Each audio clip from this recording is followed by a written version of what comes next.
नमस्कार दोस्तों, आप देख रहे हैं खबर एचपी और आइए वक्त हो गया हिमाचल प्रदेश के ताज़ा और बड़ी खबरों को जानने का। बताएंगे सभी खबरें एक एक करके एवं विस्तार से। उससे पहले आप हिमाचल प्रदेश के किस जिले से न्यूज को देख रहे हैं कमेंट बॉक्स में कमेंट करें। साथ ही सभी खबरों से अपडेट रहने के लिए चैनल को अभी सब्सक्राइब करें और बेल आइकन को जरूर दबाएं। तो दोस्तों चलिए शुरू करते हैं आज की पहली बड़ी खबरें।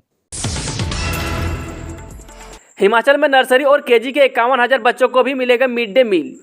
जी हिमाचल प्रदेश के सरकारी स्कूलों में पढ़ने वाले नर्सरी और केजी के 51,000 बच्चों को भी अब मिड डे मील मिलेगा। प्रारंभिक शिक्षा निदेशालय ने इस बाबत केंद्र सरकार को प्रस्ताव भेजा था, जिसे केंद्र सरकार ने मंजूरी दे दी है। अभी नर्सरी और केजी कक्षाओं के विद्यार्थियों को भी स्कूलों में दोपहर के समय गर्म भोजन परोसा जाएगा। इसके साथ ही प्री प्राइमरी कक्षाओं के बच्चों को प्रति विद्यार्थी 100 ग्राम खाद्य सामग्री दी जाएगी। आपको बता दें कि केंद्र सरकार ने पहली से 8वीं कक्षा के विद्यार्थियों को दिए जाने वाले मिड डे मील के लिए 41 करोड़ रुपये का बजट भी जारी कर दिया है। पुरानी पेंशन योजना, ओपीएस पर 8 को फैसला नहीं लिया तो कर्मचारी जवाब देने को तैयार। जी नई पेंशन योजना न तो कर्मचारियों और न ही सरकार के लिए फायदेमंद है। इस योजना में सरकार का 14% और कर्मचारियों का 10% पैसा प्राइवेट कंपनियों के पास जमा हो रहा है। यह बात नाहन में प्रेस वार्ता में पुरानी पेंशन संघर्ष समिति के अध्यक्ष मायाराम शर्मा ने कही। इसने कहा कि सरकार 8 अगस्त को होने वाली स्टैंडिंग कमेटी में ओपीएस को बहाल करें।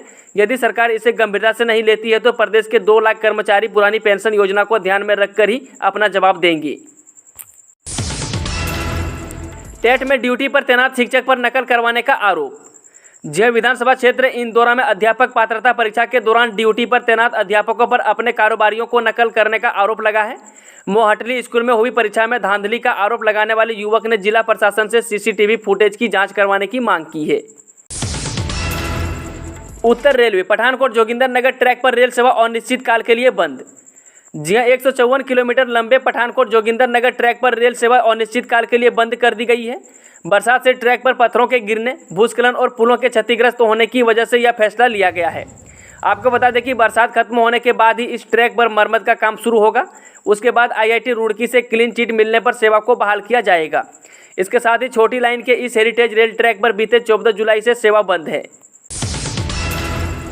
15 सितंबर से शुरू होगा 1334 नए कांस्टेबलों का प्रशिक्षण। जी हिमाचल के 1334 नए कांस्टेबलों का 15 सितंबर से प्रशिक्षण शुरू होगा। पुलिस मुख्यालय इस तिथि से प्रशिक्षण देने पर विचार कर रहा है। हालांकि इससे पहले नए पुलिस कांस्टेबलों को 2 प्रक्रियाओं से गुजरना पड़ेगा। पहले इनकी पुलिस वेरिफिकेशन होगी, उसके बाद इसका मेडिकल होगा, फिर इन्हें ज्वाइनिंग लेटर जारी होंगी। पुरानी पेंशन बहाली को लेकर महासंघ ने मनोकामना यज्ञ कराया। जी पुरानी पेंशन बहाली को लेकर हिमाचल प्रदेश नई पेंशन योजना से जुड़े कर्मचारी महासंघ शिमला के राम मंदिर में रविवार सुबह 10:30 बजे से लेकर दोपहर बाद 12:30 बजे तक मनोकामना यज्ञ कराया। इसके बाद आयोजित हुई बैठक में महासंघ ने फैसला लिया कि सरकार ने पुरानी पेंशन बहाल नहीं किया तो 13 अगस्त को विधानसभा का घेराव किया जाएगा और शिमला टूटी कुंडी से चौड़ा मैदान तक रैली निकाली जाएगी। इस रैली में कर्मचारी और उनके परिवार के सदस्य भी शामिल रहेंगे। हिमाचल युवा कांग्रेस ने प्रदेश में शुरू की इंडियाज राइजिंग टैलेंट प्रतिस्पर्धा। जे देश और प्रदेश की ज्वलंत समस्याओं के थीम पर आधारित इंडियाज राइजिंग टैलेंट प्रतिस्पर्धा युवा कांग्रेस ने हिमाचल में रविवार को लॉन्च की। आपको बता दें कि 15 से 35 साल की आयु वर्ग के युवा बेरोजगारी, महंगाई, बिगड़ती कानून व्यवस्था, भ्रष्टाचार जैसे देश के ज्वलंत मुद्दे से संबंधित 1 मिनट का गाना, कविता, कॉमेडी और नुक्कड़ नाटक में से किसी एक विषय पर वीडियो तैयार करनी होगी। इसके बाद इसे व्हाट्सएप नंबर 8894148893 पर भेज सकते हैं।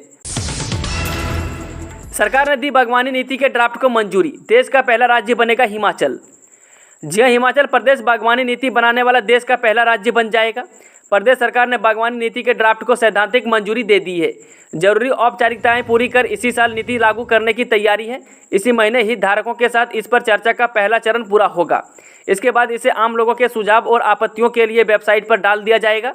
नीति के तहत एशियन विकास बैंक वित्त पोषित सीप परियोजना के तहत फल उत्पादन के लिए आधारभूत ढांचा उपलब्ध करवाएगा। हाईकोर्ट ने कर्मचारी चयन आयोग पर लगाई 10 लाख रुपये की कॉस्ट। जी हिमाचल प्रदेश हाईकोर्ट ने कर्मचारी चयन आयोग हमीरपुर पर 10 लाख रुपये की कॉस्ट लगाई है। किसी सरकारी संस्था की लापरवाही पर पहली बार इतनी बड़ी कॉस्ट लगाई गई है। आयोग के दोहरे और टकराववादी रवैये पर यह कार्रवाई की गई है। न्यायाधीश अजय मोहन गोयल ने आयोग को आदेश दिए हैं कि कॉस्ट की राशि 22 अगस्त तक अदालत में जमा कराई जाए। यह राशि किसे दी जाएगी, इस बारे में बाद में निर्णय लिया जाएगा। हर घर तिरंगा, हिमाचल में खराब गुणवत्ता वाले झंडों को बांटने पर रोक। राज्य पहुंचे 12.5 लाख तिरंगों में से कई बंडलों में 8 से 10% झंडे सही नहीं है। भाषा कला एवं संस्कृति विभाग के सचिव राकेश कंवर ने कहा है कि केंद्र सरकार को इस बारे में ईमेल के जरिए जानकारी दे दी गई है। हिमाचल में चुनाव से पहले चुनौती बनी ओपीएस बहाली, मुख्य सचिव ने बुलाई उच्च स्तरीय बैठक। जी हिमाचल प्रदेश विधानसभा चुनाव से पहले ओल्ड पेंशन स्कीम की बहाली राज्य सरकार के लिए चुनौती बन गई है। इस संबंध में मुख्य सचिव आर.डी. धीमान ने न्यू पेंशन स्कीम लेने वाले कर्मचारियों के मसलों को सुलझाने के लिए सोमवार को एक महत्वपूर्ण बैठक बुलाई है। मुख्य सचिव आर.डी. धीमान की अध्यक्षता में इस संबंध में एक कमेटी भी बनी हुई है। दरअसल न्यू पेंशन स्कीम से कर्मचारियों की पेंशन पहले वाली स्कीम से बहुत कम हो गई है। आपको बता दें कि राज्य में वर्ष 2003 के बाद नियुक्ति कर्मचारी पुरानी पेंशन की मांग कर रहे हैं। ऐसे कर्मचारियों की संख्या करीब 1 लाख के आसपास है। नीति आयोग जयराम ने मोदी से स्वयं प्रभा योजना के तहत मांगे 5 टीवी चैनल। मुख्यमंत्री जयराम ठाकुर ने प्रधानमंत्री नरेंद्र मोदी से हाल ही में घोषित स्वयं प्रभा योजना के तहत 200 में से 5 टीवी चैनल हिमाचल प्रदेश को आवंटित करने का आग्रह किया है। यह उच्च गुणवत्ता वाले शैक्षणिक कार्यक्रमों का प्रसारण करेंगे। राज्य में प्राथमिक, माध्यमिक और उच्च विद्यालयों का सकल नामांकन अनुपात 100% है, जबकि वरिष्ठ माध्यमिक विद्यालयों के मामले में यह 85.6% है। यदि वरिष्ठ माध्यमिक स्तर पर तकनीकी संस्थानों को जोड़ दिया जाए तो यह अनुपात 98.8% हो जाता है। मुख्यमंत्री स्वावलंबन योजना से खुलेंगे पेट्रोल पंप और चार्जिंग स्टेशन। मुख्यमंत्री स्वावलंबन योजना से पेट्रोल पंप, इलेक्ट्रॉनिक वाहन चार्जिंग स्टेशन, एम्बुलेंस सेवा और रेशम प्रसंस्करण इकाइयां खुल सकेंगी। इनके अलावा डेयरी, कृषि आधारित पर्यटन, कृषि उपकरण निर्माण, सब्जी नर्सरी जैसे व्यवसाय के लिए भी वित्तीय मदद दी जा रही है। आपको बता दें कि उद्योग मंत्री विक्रम सिंह ने कहा है कि इस योजना से रोजगार के क्षेत्र में आगे बढ़ रही महिलाओं का आत्मविश्वास बढ़ा है। वहीं चलते हैं आज की आखिरी खबर। खड्ड में डूबने से एक की मौत, हाईवे का 250 मीटर हिस्सा बहा। हिमाचल प्रदेश के कांगड़ा जिले में थुरल की पंचायत बेरघट्टा के एक व्यक्ति की मोल खड्ड में डूबने से मौत हो गई। भारी बरसात से आनी ओट NH 350 चहनी से खनाक तक की 250 मीटर सड़क का हिस्सा बह गया। इससे NH बंद हो गया।